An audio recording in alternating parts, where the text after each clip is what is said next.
I'm live. It's Sunday afternoon, a little bit after 1 o'clock, just about 1:10 or almost.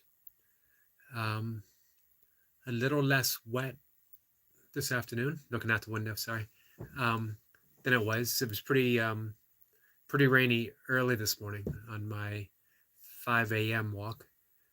Um,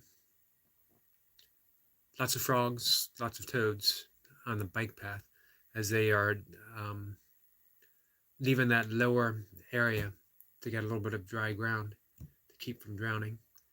Um, Also saw a crayfish on the bike path waving me off, had his claws out, basically saying, hey, hey, pay attention.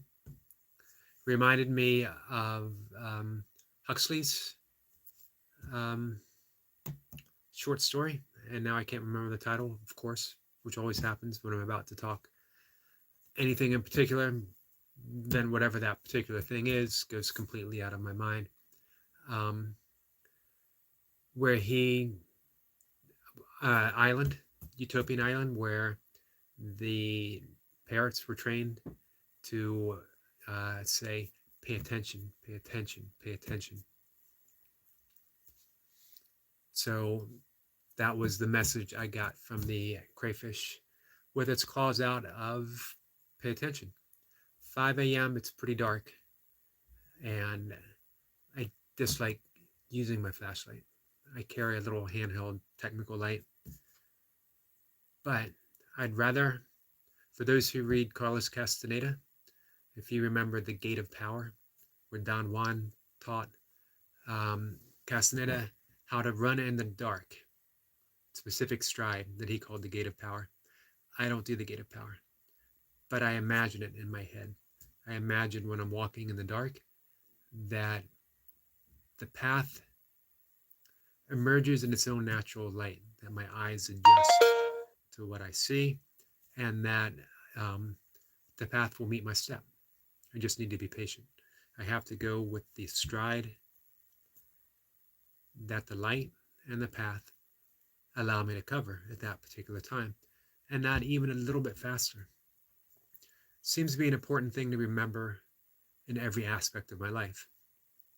To go at the pace that the burpees allow me to do, and not any faster. Sometimes it allows me to go pretty fast, and I get a great workout and great reps. Sometimes the crayfish, the parrots, will say, pay attention to your body. And I need to slow down and just get the reps, because that's the pace, that's the stride that life demands for me in that moment. It's the art of paying attention, which is different than awareness. Attention is the lens that our awareness uses to pinpoint something, but awareness itself is always present, always there. So this morning I did use my little flashlight. Mainly, I didn't want to disturb any of the frogs or toads if I could help it. I didn't want to accidentally kick one. Every once in a while I see a deceased toad or a deceased frog on the path that I know a biker ran over or a runner stepped on, because the focus was on the stride and not on the surroundings. So for me, I always try to make a point of bringing that awareness, using the lens of attention, and just being mindful, especially as I don't want to hurt anything. I've based my entire life over the past several years, almost decades, on ahimsa, which is the practice of non-harmfulness, which is the first yama, which is the first step, the first limb on the 8-limb path of yoga, according to Patanjali, which I'm thinking about talking about today.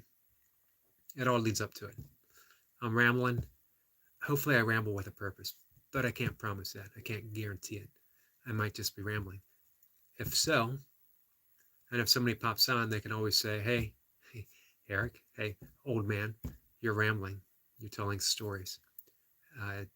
It's a quality, a trait that I'm sure I picked up from my father.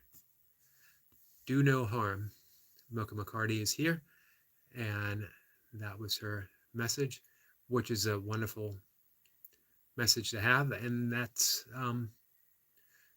really, it's been a large part of my life, and one of the reasons that really pulled me towards the yogic path.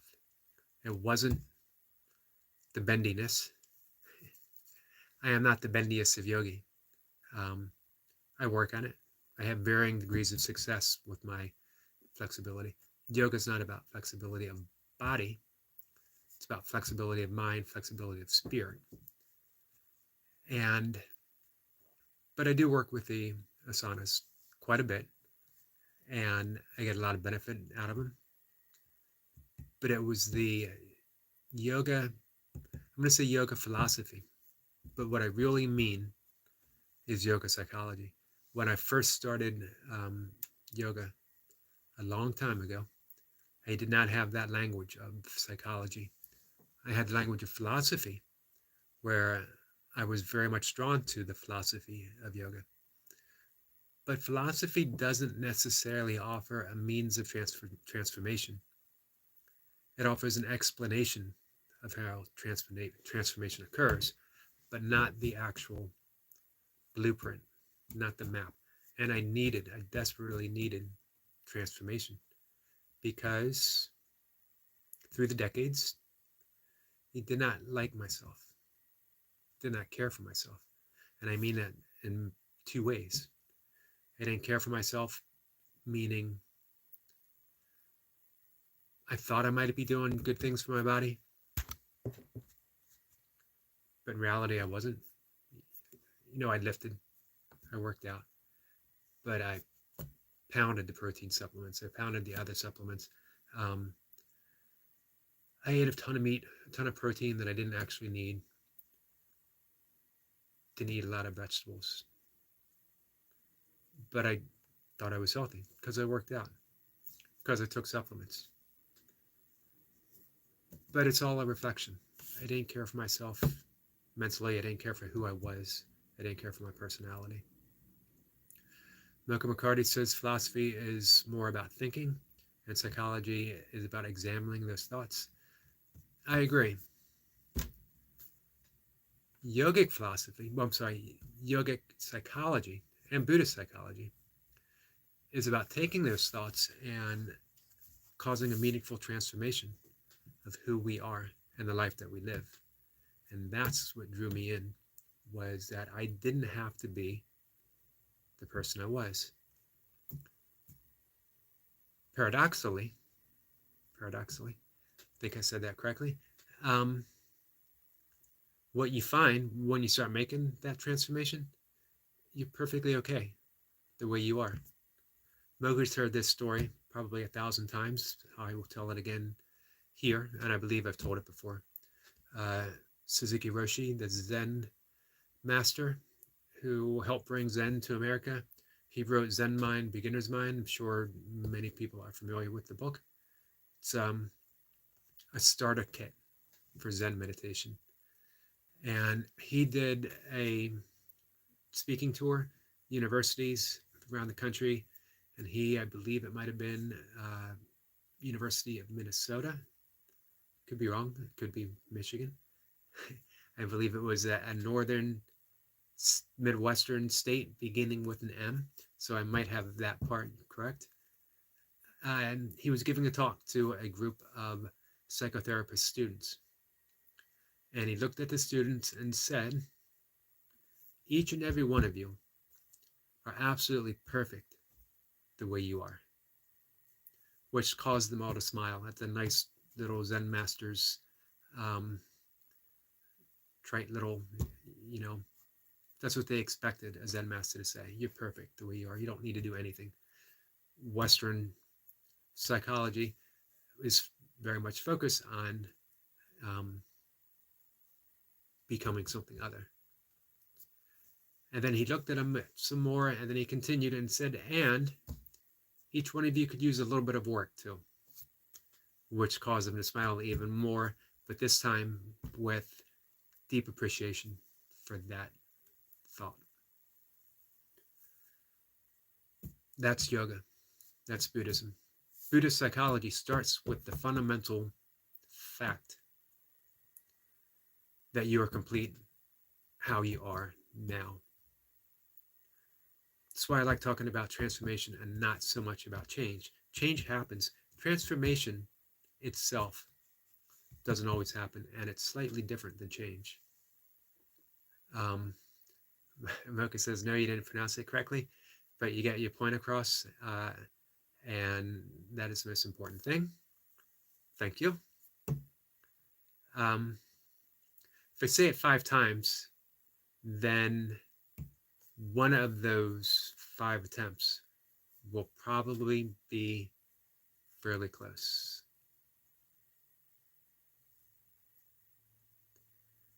Mocha says Ohio, in Indiana, Illinois. Could have been one of those Midwestern states beginning with an M. So, change happens all the time. Caterpillar changes, gets old, travels, does stuff, caterpillar stuff, day in, day out, always different, always changing. But it only transforms once. Metamorphosis. I know I said that one right, but I'm not going to say it again because I'm not going to tempt fate. Only happens once. True change. Through its very biological structure. Molecules changing. Milka says, then Beetlejuice will appear if I say it again. Beetlejuice in the form of a grammatically correct phantom with a ruler who will crack my knuckles.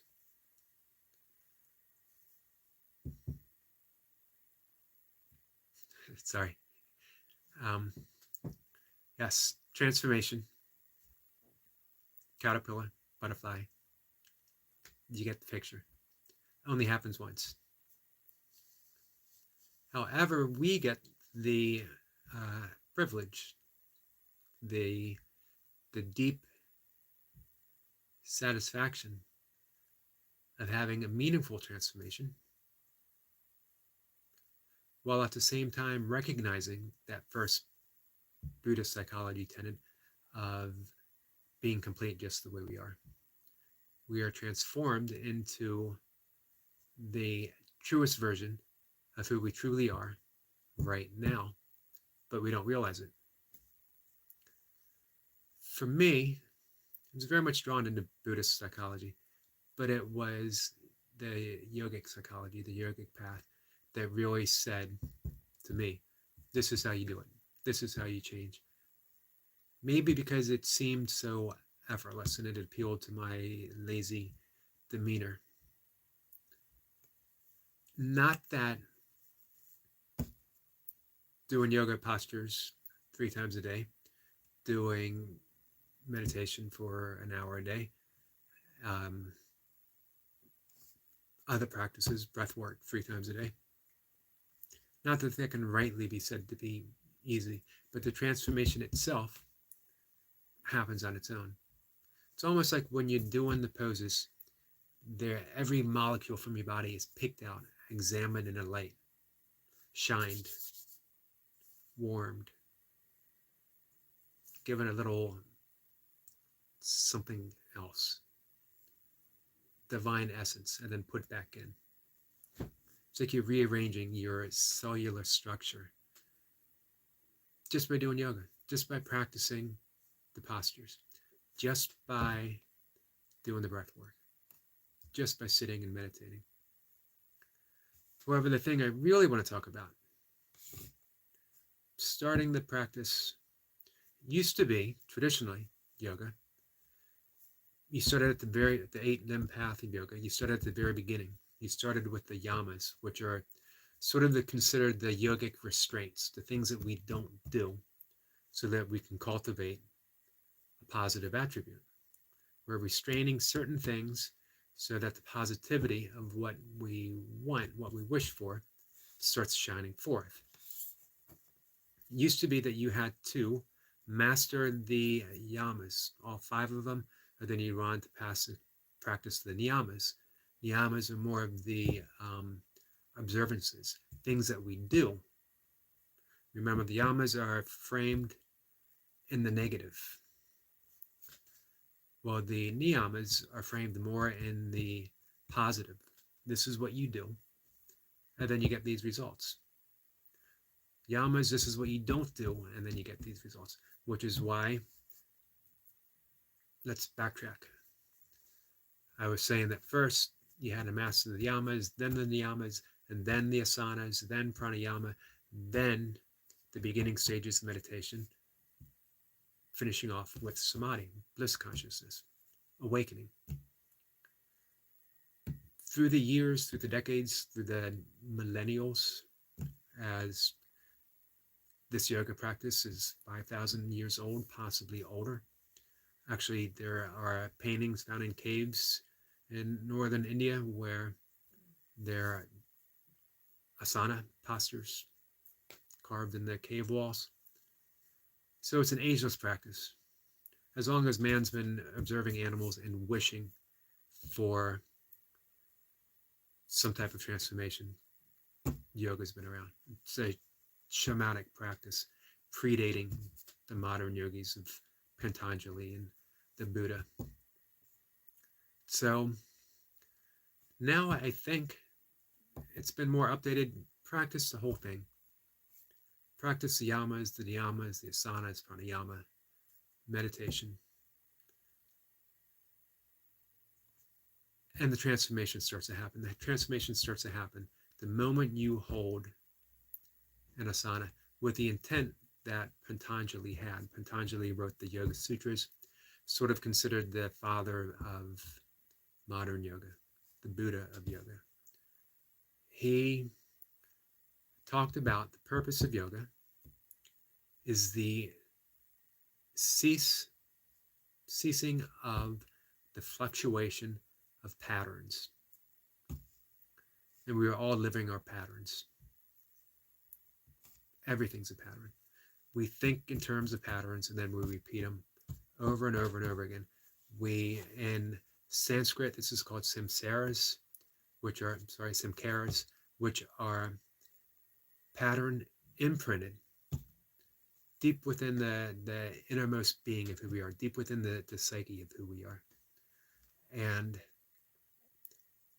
when a situation occurs, when something happens, we play that particular pattern. Someone yells at us, we play the pattern of yelling back, or worse. We're at stress at work, we play the pattern of however it is we handle stress, usually not in a very good way, especially in those situations. Yoga is all about ceasing those patterns, ceasing that fluctuation of the mind.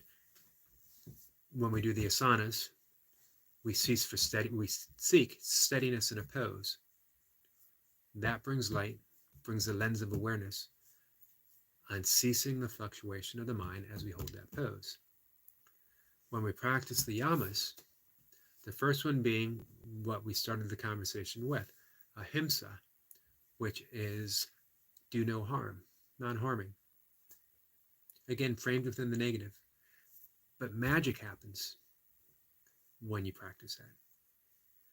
Because when you are deeply practicing non-harmfulness, not just towards others, specifically, everything starts with yourself.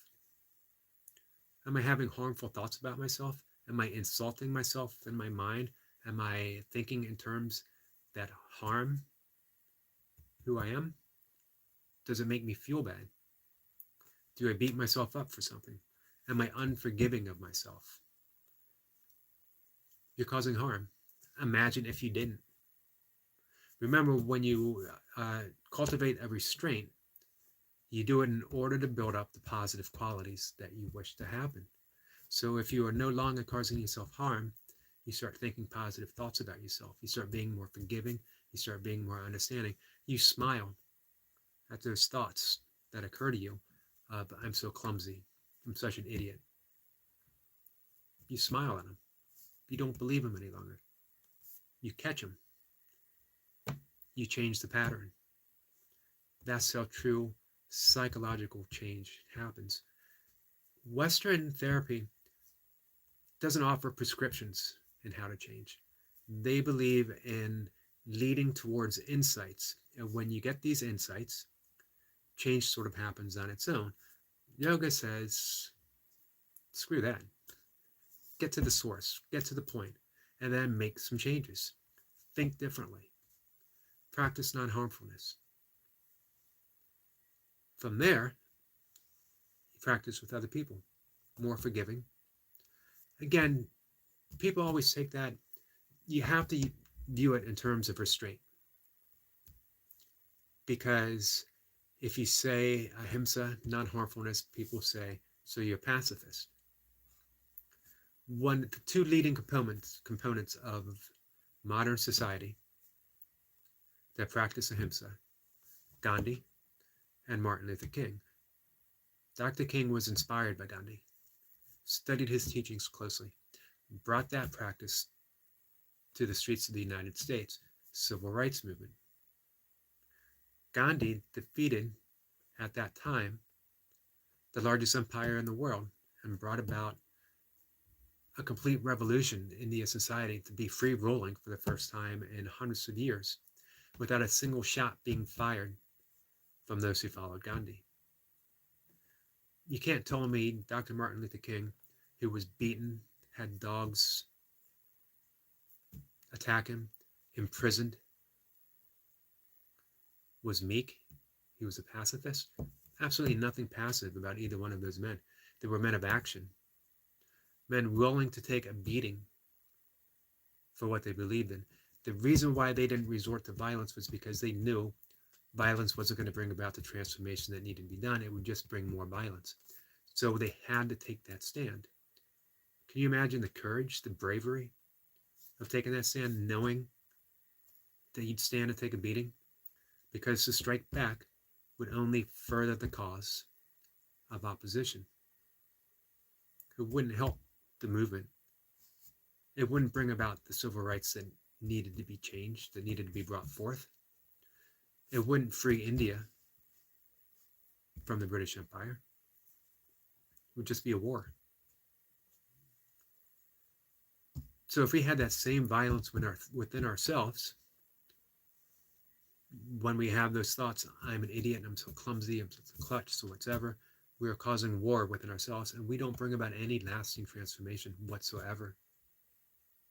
If we grit our teeth and try to make a change, and we do that every January 1st, and by February 15th, we've forgotten all about it. So yeah, you can change, you can grit your teeth, you can be motivated, you can bring something about. Chances are it's not going to last, or you're going to be exhausted. So let's work in transformation. You cultivate the yamas, you cultivate the niyamas, you hold your yoga postures with that light of ceasing the fluctuation of the mind. How do you do that? You watch. You're not going to grit your teeth and stop the fluctuations of the mind. It ain't going to happen. But when you're aware of it, the mind starts to calm on its own, starts to get more restful, more peaceful. And then you notice there's a noticer, a witness that's at rest, always. And you start to relate more and more with that witness to the point where you realize, hey, this is who I am. Before I have a single thought, this is who I am. I'm the witness. I'm just this pure observer. I'm just awareness, being aware of the fluctuations of the mind. The mind doesn't stop. That's the nature of the mind. It's going to fluctuate. I don't know why that made me laugh, but it did. The mind's going to fluctuate. We're not the mind. We're the observer of the mind. We're not the thoughts. We're witness to the thoughts. There's a transformation from what we think we are, the motion of the mind, to what we truly are, the awareness of the motion of the mind. We're already that now. That's why Nisargadatta Maharishi said, I am that. He didn't say, I am that eventually. I will be that. Hopefully one day, if the proper motivation and I have the proper tools, I will be that. Maybe. Hopefully. That would be an awfully long title to a book. I am that. Amazing. It's an amazing book. It's only taken me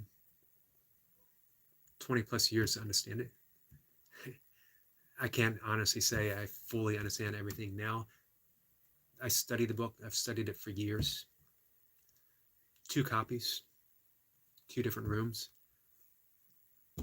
And I will just open it, read a bit here, open it again, read a bit there.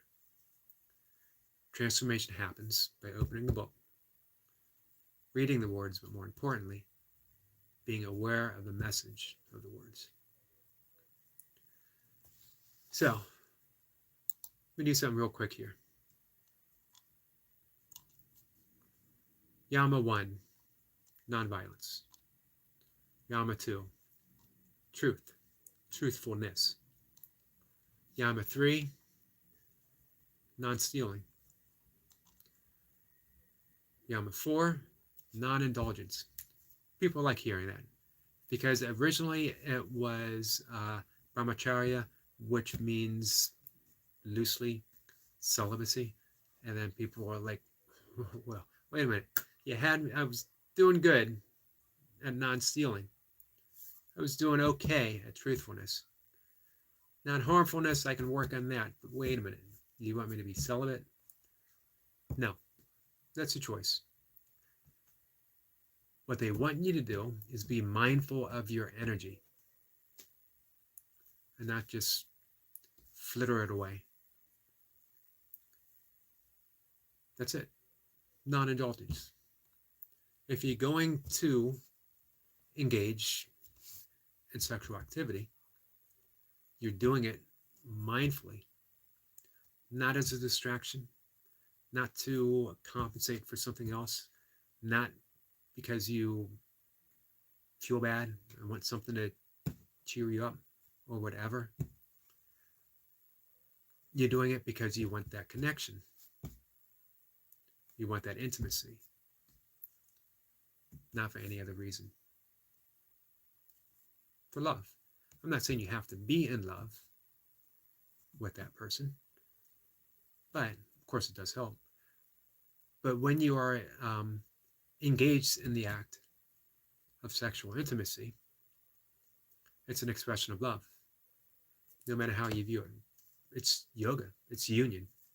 2 people joined, as intimate as it can possibly get between 2 people. And then lastly, non-hoarding. I need to work on that. I'm not a hoarder.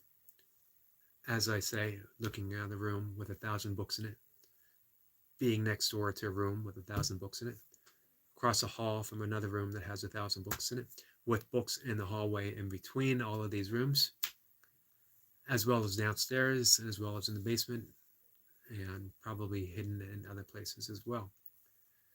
I'm not sure I consider books hoarding. However,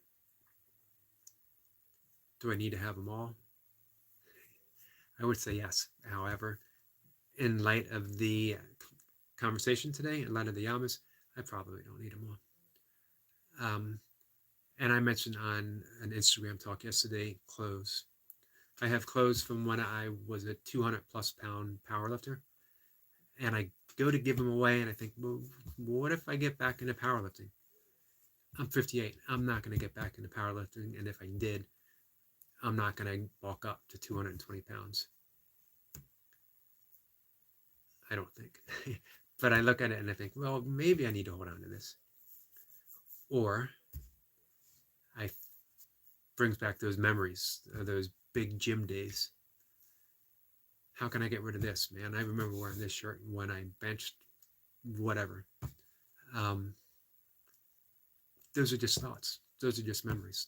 That's not being aware of the fluctuation of the motion of the mind. That's being caught up in it, being caught up in those thoughts. There is somebody that weighs 220 pounds that could make good use of that shirt or those pants or whatever.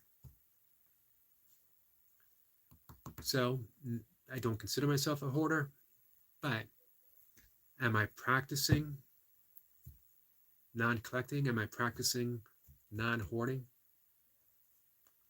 No. Not in the spirit of what it is. And how we do this, though, we start making these little changes. We begin practicing in our mind, and then we start bringing it to the surface. We start giving stuff away. We start looking at things. Is this essential? You know how much beauty there is in something that's essential versus something that you own for the sake of owning? To say I have this, to brag about it, or to feel good, I have this. Nothing the matter with that. But there's more beauty found in owning something that's essential. Serves its purpose. So those are the 5 yamas. Brings about tremendous change, tremendous, scratch that, tremendous transformation. Worth examining. That's the practice of yoga. Examine it, try it. It's the great thing about yoga. It's the great thing about Buddhism. The Buddha himself said so. Try it. See if it works for you. If it doesn't work, I don't know, become a Baptist. It's not an insult to Baptist. It just means do something else. If Buddhism doesn't work for you, do something else. But that's the key. Yoga, Buddhism is supposed to work. Meaning it's not just a belief. It's not how we float through life thinking eventually when I die, I'll reach nirvana. It's not a religion. Yoga is not a religion. Buddhism is not a religion. It's a psychology. And it's meant to be the realization that we are the happiness that we seek. We are the love that we seek. We are the transformation already happening that we seek. Jesus pointed that out. The kingdom of heaven is within. Right now. Don't need to go anywhere else. You don't need to die to reach heaven. Saint Catherine of Siena said, all the way to heaven is heaven. I absolutely love that. All the way to heaven is heaven. This step right now is heaven. The next step is heaven. All the way. Doesn't leave anything out. Doesn't leave out missteps, backsliding, anything. You can't get more clear than the kingdom of heaven is within and all the way to heaven is heaven. Christianity's deep teaching is really very much in line in principle and practice with both Buddhism as well as yoga. But here's where something sort of diverged. Christianity no longer became a practice, became a belief. And the belief itself was corrupting, as we believe just by going to church, just by believing that Jesus was the Son of God, we'll go to heaven. Doesn't take any work. Doesn't provide any means of transformation. However, many biblical scholars believe that the Sermon on the Mount, the Beatitudes, were the only true words spoken by Jesus, recorded. Remember, everything else was hearsay. Everything was written down after the crucifixion. decades, sometimes hundreds of years after. So very little of the true words of Jesus were recorded. Historians believe Sermon on the Mount were the actual teachings of Jesus, and it is enough to create an entire religion around. It's also a path of deep transformation. If you practice the Beatitudes, you would become Christ-like. You would reach Christ consciousness. If you practice the teachings of the Buddha, you will become a Buddha. There's not just one Buddha. You are the Buddha in the making, or the Buddha unrealized right now. Path of yoga, as soon as you start practicing, you are yogi on the path of transformation. That's the beauty of it. That's what drew me on to yoga. I was raised Catholic, went to a Catholic school. It had deep meaning for me at one time, but I realized it didn't have any answers for me, or it didn't have a person who would provide the answers for me. Had things been different, maybe, had I had a true teacher, maybe I would have stayed a Christian. I don't know. I doubt it. I just had more of a mystical bent for whatever reason. Yoga early on captured my attention. Never left my attention from the moment I picked up a book about it when I was maybe 11 years old. In and out of my life, sometimes when I was younger, always a presence. Always a presence. Buddhism, through some portions of my life in the 30s, I did a lot of Buddhist meditation. I went through some Buddhist satsangs, some Buddhist groups. But again, yoga. I don't know why. All right, guys. So I hope this talk covered something. Maybe. Who knows? But I'm going to end it now. It's coming up on the 40-minute mark. I thought I might be wrapping it up at 30, and yet somehow I found the will and the means of yammering on for another 10 minutes. Talk about motivation. See that? Motivated. All right, guys. That's it. I can't think of anything else to say. I don't need anything else to say. I'm practicing the non-hoarding of your time, and I'm giving it back to you. I appreciate anyone who stopped by. And if you ever have any questions, just leave them in the comment box. I will certainly be happy to answer anything. If you want help, meditation, yoga practice, pranayama, any of the stuff I talk about. If you want to talk about burpees, just leave a comment and I will get back to you. Thanks, guys. Take care.